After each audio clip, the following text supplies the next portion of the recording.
So this is the March 23rd installment of the Coffee Hour. Welcome everybody. I am the guest moderator this time, and Jim is going to help me through the touchy parts here. This is a show and tell meeting, so if you would raise hands and queue up, we'll see what we can go with. I see Kai's hand already, but perhaps that'll be a short meeting if it's only Kai, and that's not really what we aim for. But otherwise, let's go for it and see where this takes us. Kai, you're muted, I noticed, but Hey, Bruce, I'm going go to ahead. mute all. I'm going to mute all. It's easier that way, and then you'll have to open up again. Okay? Okay, everyone should be muted. Kai, you need to unmute, and then the floor is yours. Okay, thank you.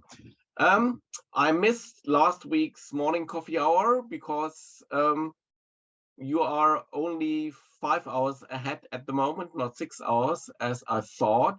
And I watched the video on YouTube, and you were talking about feathering and crotches, and so I dug up some photos that I would like to share with you about work pieces that I did. So I'll try the sharing. Yeah, great. In our neighborhood, there was an old garden, maybe 50, 60 years old. And when the people owning the house moved out and sold it, the new owner took down a lot of plants in the garden, or bushes, trees. And I got some juniper. I hope I pronounced that in the right way.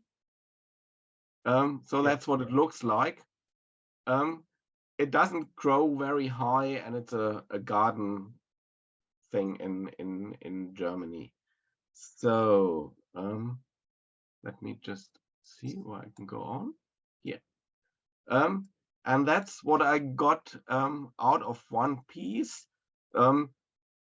It grew along the ground, and then the branch went up, and where that knee was, there was one branch here, and then that's the kind of the main branch, and here you see the feathering a little bit. Unfortunately, when you harvest the wood, this is purple and it looks really, really nice. And then over time, it turns brown, as all wood. What size is that, Kai? This is Alan. Good question. This should be around 8 inches in diameter here, the bowl part. That would be a fairly large piece of juniper then, compared to some that I've taken out around my house. Yeah, I've never seen one that big. It was really, really old, and I just cut through this knee, so that gave me a little bit more wood here. I can show it from the back. Just a second, move that out of the way. So that's what it looks from the back. I didn't turn this, I just left the surface. Here you can see the reaction wood on the outside of the I think it's not really a tree. What do you call it, a shrub or a bush or? A shrub would be good. A shrub, okay. So that was on the outside of the shrub. I removed the bark and just leveled it here, and then I had to add an artificial branch to keep it level. So, and that's very nice. What it looked like. Thank you. That's what it looked like on the lathe. So I used a big wooden faceplate or additional faceplate and blocks that I fixed to the workpiece using double-sided tape, and this holds really well. Just to be on the safe side, I added these little strips here to keep it down in case anything should get loose, but it didn't get loose. And that's what it looks from the side. To keep it in one plane, or the surface in one plane, I had to add a little block here as well. but it turned really nicely. So you weren't off center and as much to use a counterweight anywhere? It doesn't look like it. No, I didn't. I ran it at a low speed, but I didn't use a counterweight. I have another picture where I used a counterweight later on. So here, another workpiece that has got some feathering in there. You can see, I think best you can see it up here, and I have got a detail. No, that's the back. I thought I had a detailed photo, another one. Here, that's the detailed photo here. You can see the feathering. But it looked much nicer when the wood was cut freshly. It turned all a little bit yellowish and brown. Is this still juniper or was that something else? Yeah, that's still juniper. Okay. And that's a branch of the same shrub, maybe about 3 to 4 inches across. This one, that's a little bit bigger. And so that's what the top looks like. And that's the side view. I left the outside in this one as well, and just added 2 feet on both sides to level it. Very, very creative. And that's how it was done. It was a bit of a problem in the beginning to find the right spot where to fix this workpiece. So I cut out 3 paper discs and put them on there. So distributed them on the surface. And then I built this frame and drilled a hole in the middle where my axis of the lace is as well. And then I just hit the center of my paper disc to get the right position for screwing this to this auxiliary faceplate. And again, I used double-sided tape and screwed the blocks to the wood. I think there's another one. Yeah, so that's what it looks like on the lace. And because it is off center, I had to counterweight it on the other side. Use What size is that backboard, Guy? Sorry? What size is that backboard? About 50 centimeters or a little bit more, 60 centimeters. What is that in inches? 10, 20, bit more than 20 inches, maybe 24 or just 22. under 24 inches. Yeah. Thank you.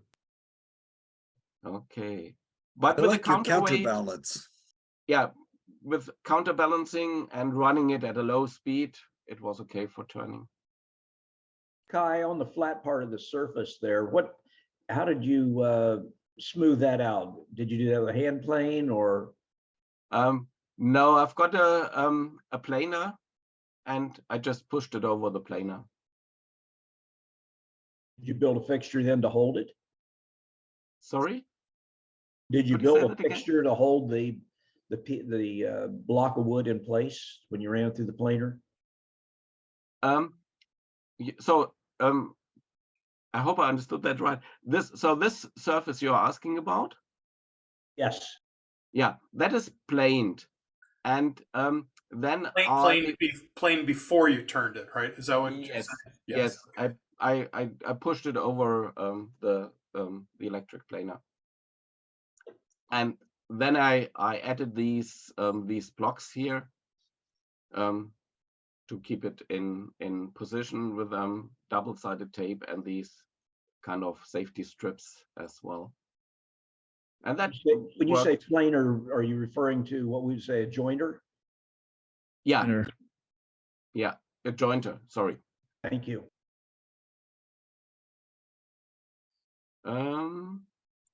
Kai, Yes. I can recommend or at least offer a suggestion on your juniper. I have a lot of red aromatic cedar here on our property, and it's very similar. It's the same genus, I do believe. And I know the purple that you're trying to describe, and it's just outrageously beautiful. The only way I've ever found to capture that is to use a UV blocking clear coat of some sort. And you have to do that right after you've turned it or sanded it, because that purple can disappear like almost within an hour. And then it just continues to dull or to get brownish. And it's really a form of oxidation.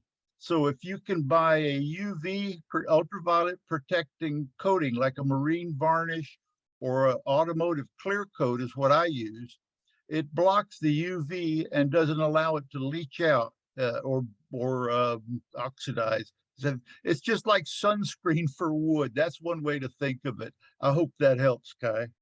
Yeah, thank you. Yeah, that's a good idea. I just oiled it using a hard wax oil, and the hard wax oil makes it a bit yellowish anyway, and then UV radiation did the rest and it turned brown. Okay. Minwax teak oil has a UV inhibitor, but I don't honestly know if it works. I have a can. I was given a can by the rep at a show, but I don't know if it actually functionally works. Hmm. Yeah, I have to find out whether there's something like this on the German market as well. Yeah, that would be nice. That's very out of balance. I'm surprised those set of washers actually were enough counterbalance against that. That wood's really hanging off the other side. Yeah, yeah, it worked. I added washer by washer and then turned it a little bit, and just to find out when the particle board disc here doesn't move anymore. And once I had the position, I started it at a low speed, or started the lathe at a low speed, and it worked nicely. But still, it's scary. What do you mean by low speed? I can't remember, maybe around 500 or something like that. Oh, I started at maybe 100 and then went up to 500-600. I guess, but I don't remember exactly, I have to admit. Is this the piece you had the 3 dishes in it, the 3 concaves? You just moved it across the... Yeah, this Okay. one. Yeah. That's just, here is the bolt with the washers on the other side of the disc. So I turned that outboard on the lathe. Okay, and this is a walnut bowl from a crotch. Actually, watching the video of last week's morning coffee hour, I understood that maybe I hollowed it out a little bit too much, so I lost a lot of the crotch figuring in the wood. So maybe I should have made it a kind of a shallow platter, not this deeper bowl kind thing. And that's about 18 inches across. So it's rather, for me, it's a rather big piece as well. Do you have a profile shot of it? From the No, I don't think I have. No, that's another one of the rim. Oh, no, I don't have one, but it's, how deep is it? I guess 2.5 inches deep. Oh, okay. All right. Deeper than I thought it looked. Yeah. Okay. And that's what I'm doing at the moment. There is Tippy tops. tippy tops, yeah. We have a demonstration of wood turning around Easter, and I will show how to make them. And I thought I will practice a little bit in advance how to do them. So, and also I've got some to sell now. You practice more than a little bit. Okay. Now, is the critical thing about how the end is? What's the critical part of these? I made the best experience by having a straight cut at the end. So this is a circle. It's not domed, it's just flat. And when it turns over, it will just turn on the parameter, I think, yeah, on the outer circle.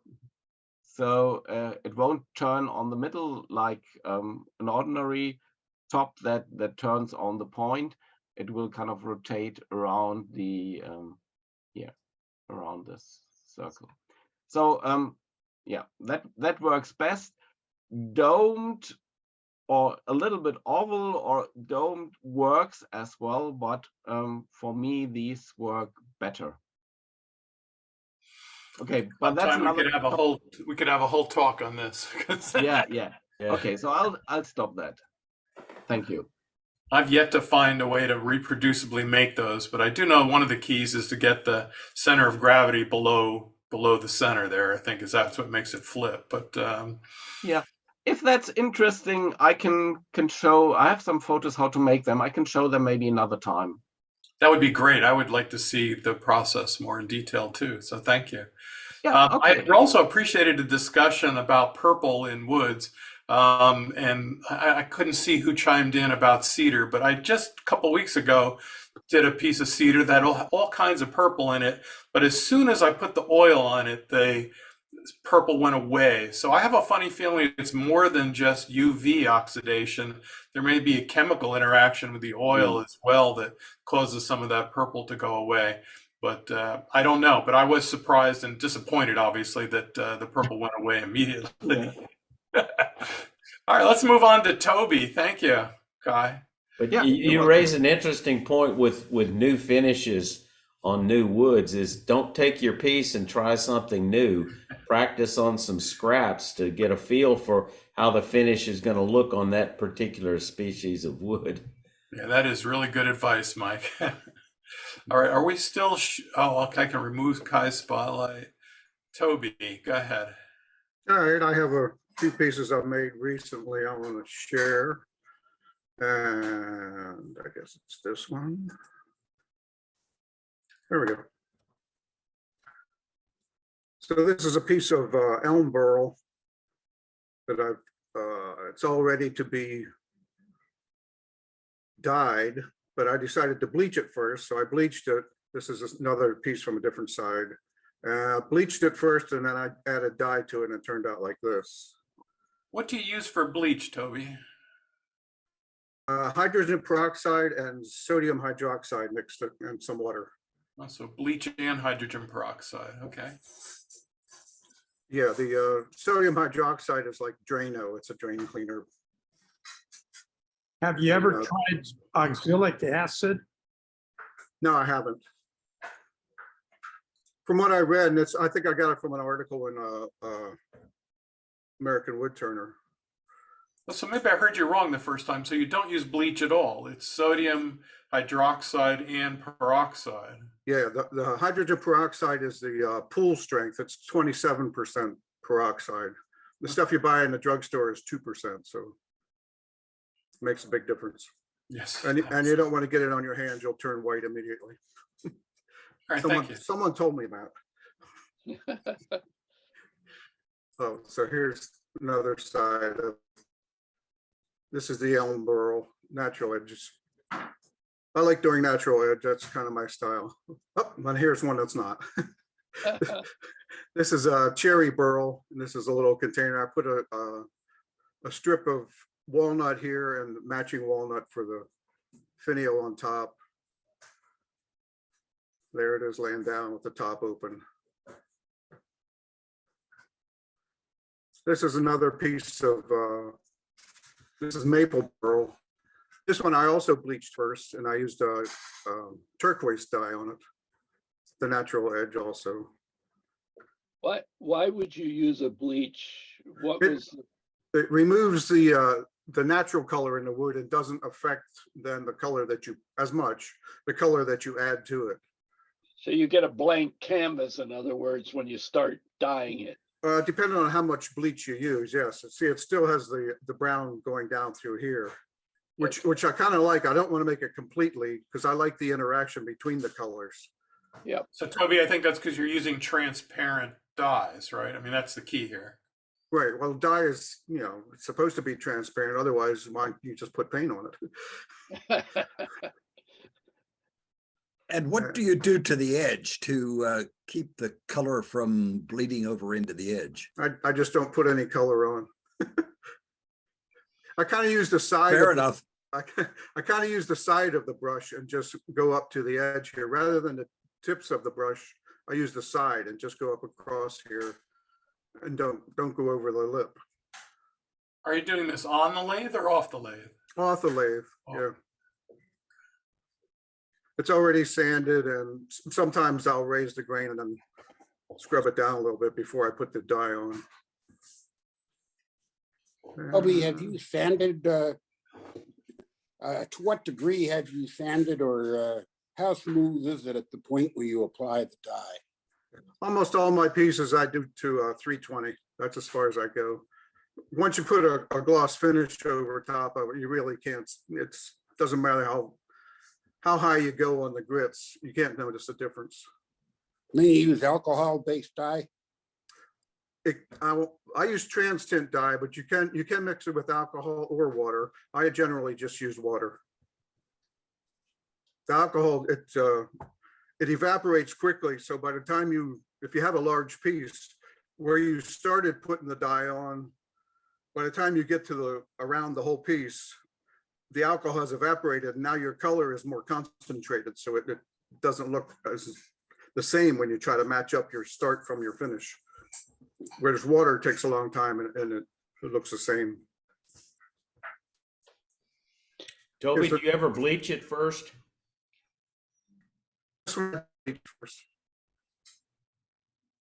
Toby, do you ever bleach the wood before you dye it?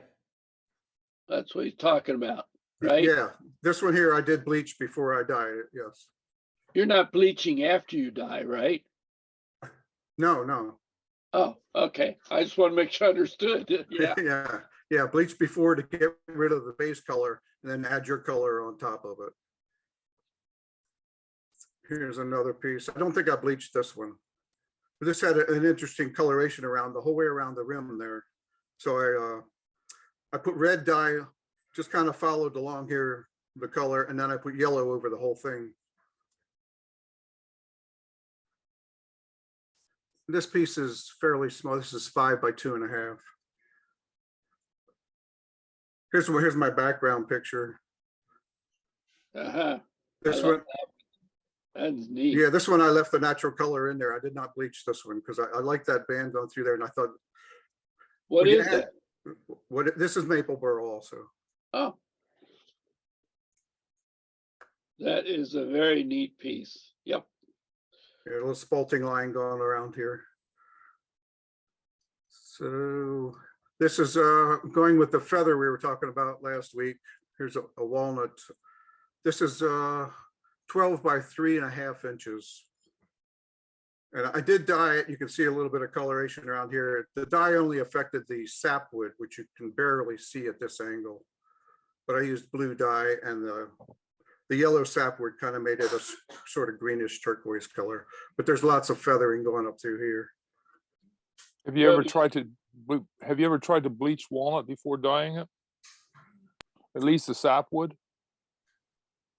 Don't think I have, but that's an option I might hit The other- someday. The other question, Toby, is if you dyed the sapwood, if you used the right combo, could you get it to look like it's all good walnut? Well, I mean, stain the whole thing. Well, yeah, dye the whole thing. No, just dye the sapwood so Just that it so it dark. matches the dark color. Yeah. We used to cheat in the cabinet shop, but the guys did it with the spray guns and the staining to hide the sapwood when they got a piece in. So Yeah, I know some lumber yards, to get rid of the sapwood, I think they either steam the wood or something where the color bleeds over into the sapwood. It makes it all look homogeneous, so they don't have the sapwood in their walnut. and that's also why they say naturally dried, air dried walnut is more brilliant color. If they steam kiln dry it, it loses its punch, and that's Yeah, probably why. it gets kind of washed out. Yep. Yep. With the bowl, you kind of want the contrast, don't you? Yeah, I do. Yeah. Yeah, I love the contrast. And this is kind of neat. You can see this white line going the whole way around here, the heartwood. it's in the shadow up here, but it goes the whole way around this heart-shaped kind of thing. It's an interesting piece. The This was a advantage of bleaching the sapwood is it gives you a bigger contrast in color. Right. So that really makes your color pop anyway. Yeah, I may give that a try, and if it works well, then I would continue with it. All right, I think that's all I have here. I want to ask you, Toby, are you literally working with dye for bleaching these? Dye is what we used to make sure we keep our fingers back when they were stripping shutters at the house. They put them in a vat of dye. That sounds scary as hell, you know. I don't understand what you mean. Well, is that dye that you're using for bleaching? That's a lie. I'm sorry. Lie, Jim. Oh, It's a different word. Lie. Thank you. No, I definitely wear gloves when I mix this solution up, and it's not. I guess the drain cleaner is kind of a lie. The sodium hydroxide, if that's what you're talking. Yeah. Yes. But yeah, it only takes a little bit of that. I put if I would put an ounce of the hydrogen peroxide, I would put like half a teaspoon of the sodium hydroxide. And that's crystals, and it'll sit and foam up and do all kinds of. It'll heat, and when it's done doing that, then I put it on the piece to bleach it, and then let it sit for a couple hours, and then rinse it off, and then put the dye on. You don't have to neutralize it any more than rinsing it off Right. after it's done. Oh, okay. Right. Okay. Yeah, you just need to be careful when you start to do some chemistry here. And as I saw in the chat, I guess Michael did a nice note that you should always add sodium hydroxide to water, not the other way around. It's usually the saying is do what you oughta, never add acid to water, but this is a base, but I think the same applies here.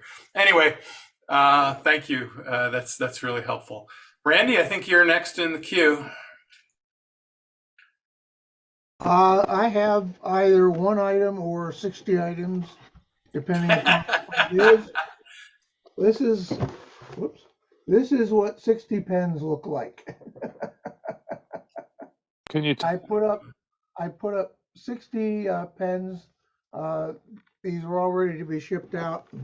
Probably tomorrow, I'll package them up and send them out to the Freedom Pen Project. So, that's it, short and sweet. Okay. All right. Well, thank you. And that's always a nice project to work on. So Dave, I believe you are next in queue. You are muted. Unmute, and if you'd spotlight me. There you go. Okay. Let's share screen. Let's see where to share screen.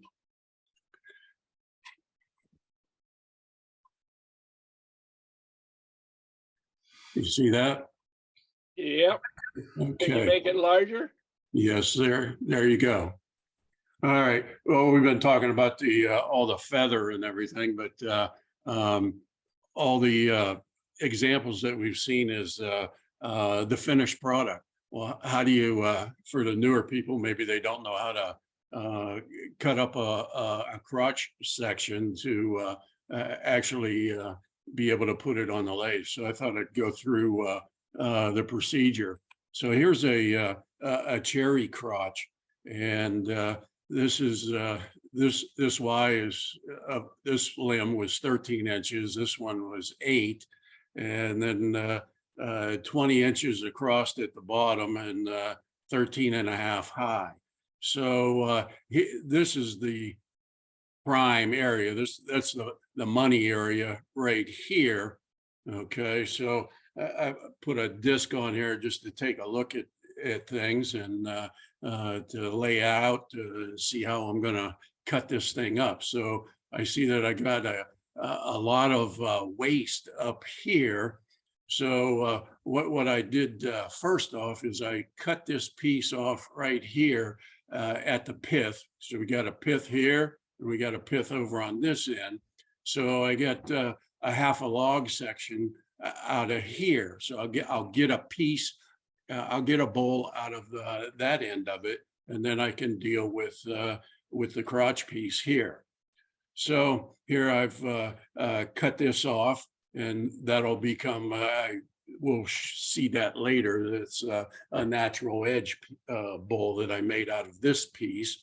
And I still got the money pieces over here. Can I make one point there? Can you go back to the last slide? This one? Yes.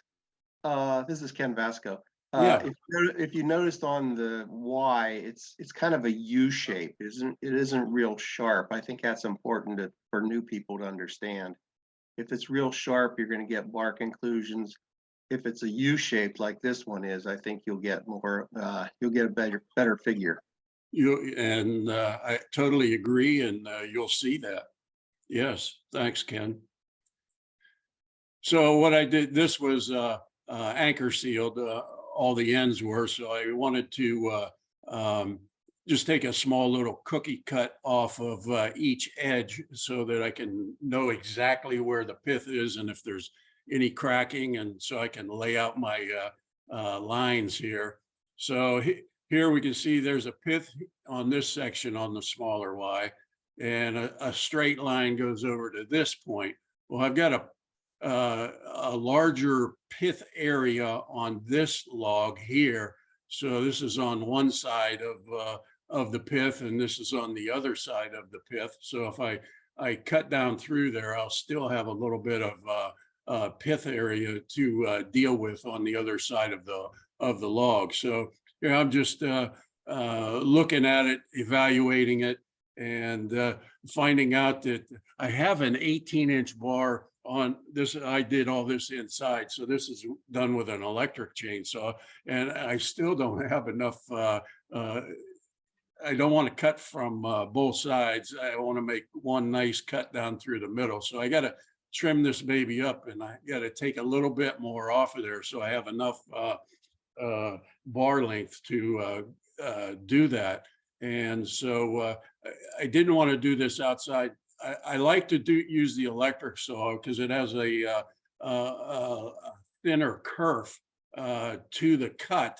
So, you know, you're dealing with pith, and piths aren't always very wide. So I'm just trying to maximize what I have left. Okay. So then I determined that this is where I want to cut it. Now the other end of the Y is facing down towards the floor on the other side. Okay. So this is, I do the cut, and this is what I come up with. And so I've cut right down through the middle there, and things are looking pretty good so far. And I'll trim everything up and make it round on with the chainsaw, and put it between centers, get it up on the lathe. And on this side, on one side of the blank, I still have a pith remaining. So I know I gotta trim this up at least this far. But this particular piece, and I didn't take a picture of it, on the other, there's a flat over on the other side. There was a crack. So I had to get rid of quite a bit of wood on this particular piece just to get rid of a crack. And I would say I'm a scavenger for these blanks from my local tree trimmer. And one thing from a safety point of view, if you're getting stuff from a tree trimmer, you don't know how that tree was felled all the time. So, you know, if you weren't there at the particular time, you know, sometimes they might have been up 20, 30 feet and cut a 3-foot section off and just let it come down, and it may hit a sidewalk or hit a street or whatever. So the susceptibility of cracking is always there. So if you're getting stuff from a tree trimmer, as you go through this process, start and stop and inspect all the time. So just a safety tip there. But So this is what the figure came out as, and I really haven't seen anything like this. This is cherry, so I got one natural wood here. You get the feather running through there nicely, but here's the heartwood and the sapwood over here. So like almost three separate intersections of the piece, or of the different types of wood in this, with the feather going through it. And this was the other side of the piece. I actually left a little bit of natural edge on this one. I did this morning, and I'm really mad at myself. I left all kinds of little tool marks on the bottom of that. But out of the piece that I first cut, the side of the log, I made a natural edge out of it. Is this still green, all green, Dave? Yeah, this is all green wood. This is water. This is water flying in your face, baby. Well, how do you, what kind of luck do you have with drying it? My problem with cherry is when there's sapwood on it, inevitably I end up getting a crack. Well, if all of these are, they're under 3/16, they're about 3/16 of an inch thick. Okay. And if you have uniform thickness throughout the piece, rarely does anything crack. Even this, you know, sometimes they say cut the wood in the springtime if you want to leave the bark on it. And on this natural edge, I actually cut in both directions that bark, and I didn't even have to put any CA glue on it. It is on there. This was very wet, and I don't know. I haven't had that situation. As long as everything is of the uniform thickness throughout the bowl, I just haven't seen that, Jim. So Dave, you sand and finish them immediately? The one on the right, this one's been in a bag, or excuse me, the natural edge has been in a bag and it's outside for a week. This one's been in a bag for about a week. It's still in the bag. This one's in the open air, and then this one just put in a bag, a paper bag here today.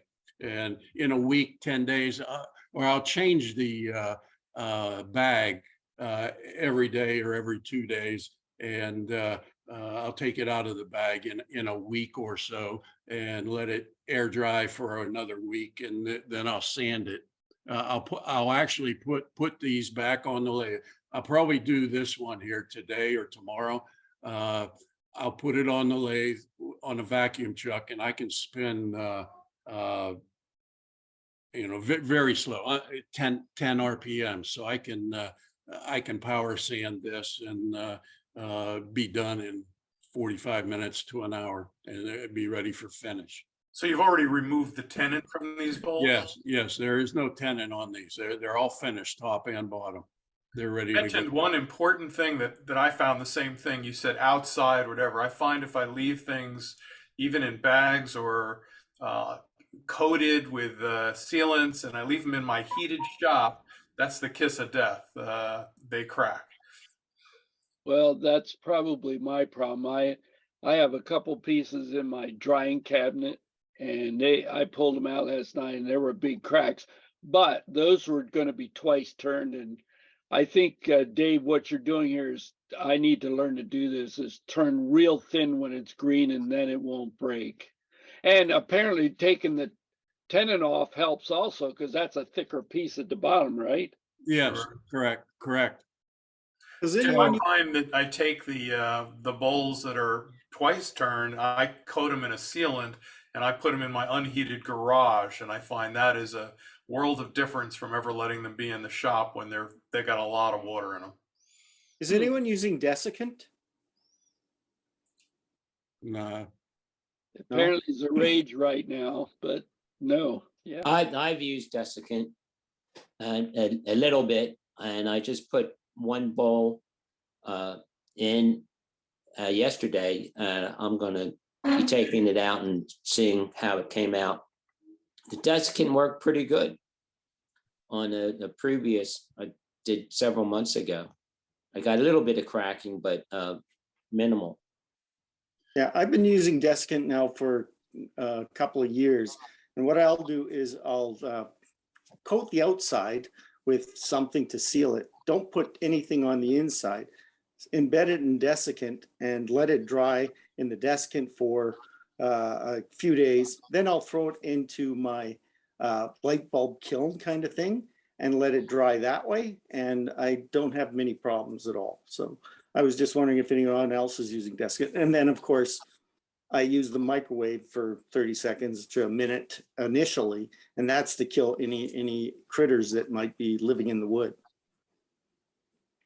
All right, thank you. I have trouble understanding why desiccant doesn't crack the bowl, because it does exactly the opposite of everything else we try and do to slow the process. It actually speeds up the process and seems like it should create more stress just thinking about it. But I've heard a lot of people say it works. I just don't understand it because it goes against everything I understand about the physics. Well, I had a conversation with a turner just a couple of days ago that used it, and he had the same experience you had, Bruce, and the pieces cracked. He said it dried within 2 days, but it cracked. Both of his pieces that he tried cracked. Yeah, maybe it's Art has a different process to keep the outside sealed, which may be different, but still, if you just think about how water diffuses out of those cells, what you're creating now is the exact opposite of what we do when we seal a piece. When you seal a piece, you're creating a slow step from the surface out so that the water can distribute through the whole piece and then come down slowly. When you use a desiccant, you're doing exactly the opposite. You're pulling it to the surface and creating a concentration gradient that should be creating all kinds of stresses. So I just have trouble understanding it, but I hear people who say it works, and I give them credit for it. Anyway, let's move on to Jim. I see him as next on the list there. I think I could speak to that desiccant and the speed of drying thing a little bit here. Is yes, the speed of drying does affect the amount of checking you get, but there's a second thing in play called the dynamic limit. And any material can be bent a certain amount before it breaks. Even glass will bend a little bit. And a heavier section generally will bend a lot further. I mean, a lighter section or thinner section will generally bend a lot further before it breaks. And when you put a solid chunk of wood in a desiccant, you suddenly have a great difference in range between the surfaces of that piece and the end grain especially, and the center. And that causes movement within that blank that takes you above this dynamic limit. By turning the bowl rough to about 10% of the diameter and thickness, you give it a lower dynamic limit because it can bend a little bit before it checks. And so you will have better luck. Thanks, Ernie. But then why, if you take, well, I guess if you take that same bowl and dry it slow, it won't check either. So I guess that kind of goes in it. So, okay, I hear you. I think somebody has a voodoo they're doing and they're not telling us. Because I hear all you guys and I try to listen to it, but I get a lot of checks. So, all right, I think Jim is the last. Duxbury is the last one I have who has asked for a share. So if anyone else has things, bring it forward, please. Gotcha. And raise your hand. But go ahead, Jim. I'm with you on this drying, Bruce. If you stand on one foot and hold your ear while you're doing it, it really works great. Some people live right, okay? I have no idea.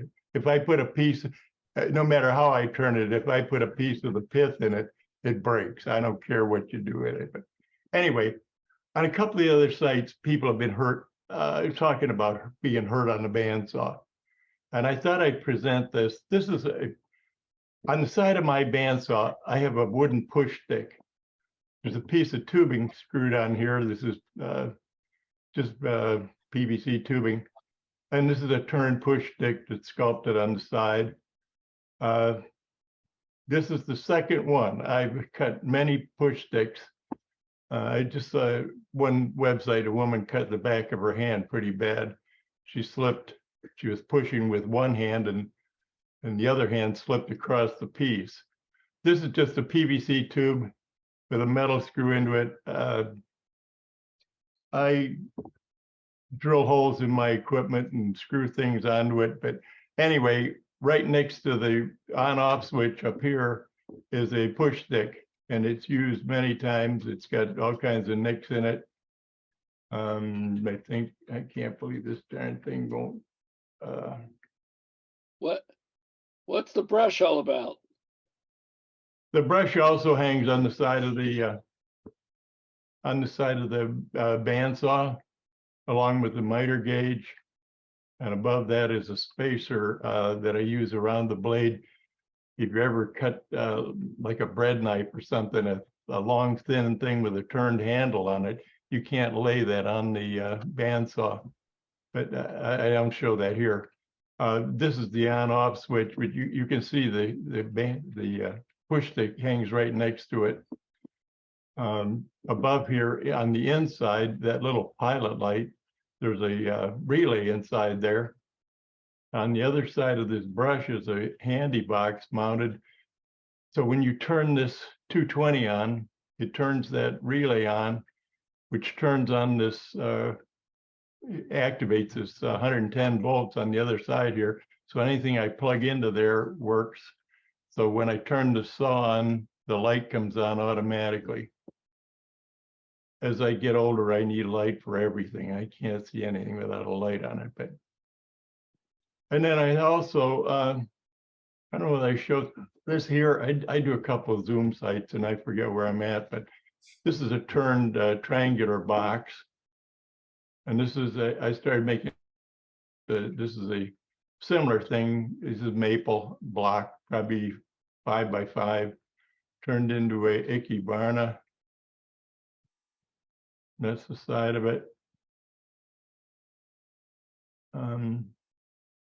Another view of it stand on end. That's the bottom of it. This one I drilled all the way through with the ikebana. I don't like that. That was the first one. Anyway, that's turned from a cube. Excuse me, what's ikebana? Ikebana is a Japanese, what is it, a flower vase. Oh. You can't see the darn. A frog. This is called a frog, actually. It's a casting with a bunch of spikes in the middle. You pins, you put flowers in. Okay. Gotcha. There's a whole science to them if you get into. It's a Japanese ritual. It's a ritual that they specially design. It's a ritual they have, but here you can see the pins in the center. This is a brass one. I don't know what this wood is. This is turned from, that was in Hawaii. They gave me some wood. If you ever go to Hawaii, take some maple and cherry and plain wood. They love it. Over there, they got pheasant and all kinds of fancy woods, but they don't have any of the plain woods. So this is the bottom of it. It's a burl of some kind. And this is the same kind of thing. This is square on top and round on the bottom. Delo. I don't know where that's from, but where do you get those frogs or whatever you call them? Where do you get those? The inserts? Those craft supplies. Oh, okay. Something like that. They're kind of neat. You got to make them removable because they actually put water in here and clean them out and whatever else. But if you look up ikebanas, there's a whole science. EANA. What is it? IKE. IKEBANA. Ikebana. Or frogs. Well, I don't know the frogs that come up. Probably. Frogs you get out. Anyway, that's the bottom of it. Lots of fun. That's it for me. Well, that's great. I think we've run out of hands. I think we could have a whole conversation though on wood drying. It sounds like. I don't know what other folks do. I mean, I use Tree Saver and seal things up in twice turn, which is normally how I'll do a bowl. But I did find that when I left these things in my shop, that's when I got into trouble. And the higher up on the shelves I put them, the faster I get into trouble. But what's everyone else do? Hey, Bruce, does Ken have his hand up, or did I not lower his hand? Oh, I didn't see Ken's hand go up. Okay, sorry. All right, come on, Ken, let's go for it. Are you still talking about Ikebana, or I wanted to move on? Moving on. Okay, well, I didn't really have anything planned, but I saw we had some time, so I thought I'd share this. I had some Spectraply. I bought red, white, and blue, and I wanted to make some pens out of them. And when I did, I made my first pen, and I thought, well, it's okay. I wasn't really thrilled with it. So what I ended up doing is I ended up cutting it in slices and rotating it, and I ended up with something that looked like That's this. nice. Yeah, I really like that, and I think I'm going to buy some more of the Spectraply and try doing it with different colors. But it really came out nice. I was very pleased with it. You can't lose that one. That one's pretty obvious wherever you lay it. True. So Ken, do you cut that on a bandsaw, or what do you cut it with? Yeah, what I did is I would sand an end, cut it on the bandsaw, then sand one end, and then I would keep them all stacked about the same and just glue them up together. They seem to work out okay. I had to do a little bit of sanding on some of them, but yeah, I just had a piece of tape on the bandsaw and I would just advance it to that slot. The trick was to pre-drill it. I tried doing it without pre-drilling it, and it was really difficult to glue together. So I pre-drilled it so I could arrange the spacing.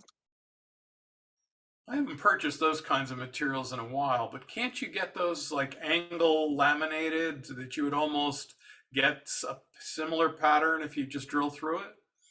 I think you can get some that are at 30 degrees. They're cut at 30 degrees, but I wanted something a little bit better.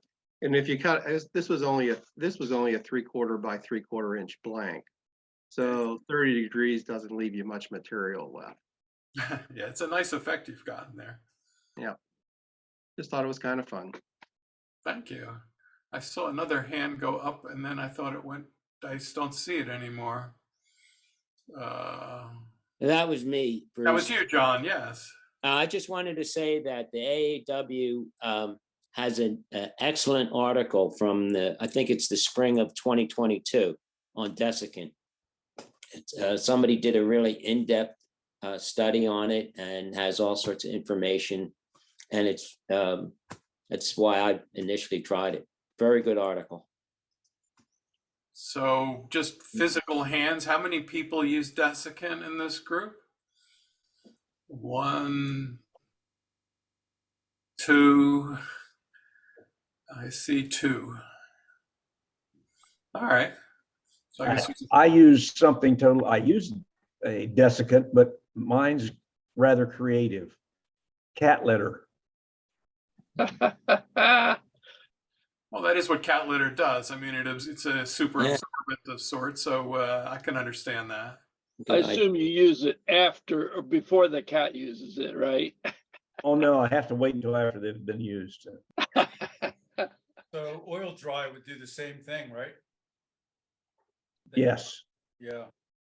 One of the things I'm not hearing is people saying that sometimes you can enhance the cracks or use the cracks to your advantage as opposed to have to get rid of them. It doesn't have to be perfect. And I personally like having cracks that I can work with because it gives me another opportunity to, shall we say, use polyurethane or something like that, or sorry, epoxy or something like that with color in it to change the flavor of my piece. Anyway. That's what I'm really be interested in seeing some of those pieces you've done that with. Doug, I'm going to do the couple I pull out of my rack out of my drying cabinet, my light bulb drying cabinet are going to get some epoxy on them. Indeed, because I'm not going to throw away that beautiful London plane. So, yeah. I find very often when you try and fix these cracks, it takes more work than to make the whole bowl. And that's usually what I find distressing about that process. That's where I'm at too. I throw it away first. Yeah, Oh, once you have it turned, it is very difficult to put epoxy in it. You're absolutely right. I've spent more time trying to seal up a bowl. What do you got there, Jim, that you're showing us? I could show a piece. This crack. Can you spotlight me? Yeah. I got you. This crack. This is a maple bowl too, I think it is. Yeah. Norwegian maple. It cracked and I cut it and put a finial in the thing.